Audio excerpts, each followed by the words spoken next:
தஞ்சை மாவட்டம் திருவோணம் அருகே உள்ள பிள்ளையூரை சேர்ந்தவர் கிருஷ்ணவேணி. இவர் தற்பொழுது வெள்ளனத்தேவன் விடுதி ஊராட்சி ஒன்றிய தொடக்கப்பள்ளியில் பொறுப்பு தலைமை ஆசிரியராக பணியாற்றி வருகிறார். இந்நிலையில் ஒரத்தநாடு பகுதியில் சில நாட்களுக்கு முன்பு தாவேகா சார்பில் மகளிர் தின விழா கொண்டாடப்பட்டது.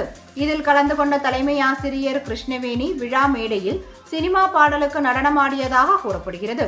இவருடைய நடன காணொலி சமூக வலைதளங்களில் வேகமாக பரவி வருகிறது. அரசு பள்ளி தலைமை ஆசிரியர் ஒருவர் ஒரு அரசியல் கட்சி நடத்திய கலை நிகழ்ச்சியில் பங்கேற்று நடனமாடியது குறித்து கல்வித்துறை உயர் அதிகாரிகளுக்கு புகார் சென்றது. இதுகுறித்து மாவட்ட தொடக்க கல்வி அலுவலர் மதியழகன் நடத்திய விசாரணையில் தலைமை ஆசிரியர் கிருஷ்ணவேணி மீதான புகாரில் உண்மை இருப்பது தெரியவந்தது.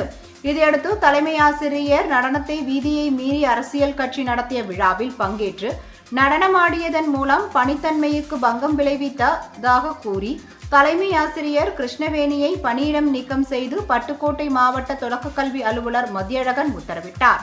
இந்த நிகழ்வு ஆசிரியர்கள் வட்டாரத்தில் பரபரப்பை ஏற்படுத்தியது.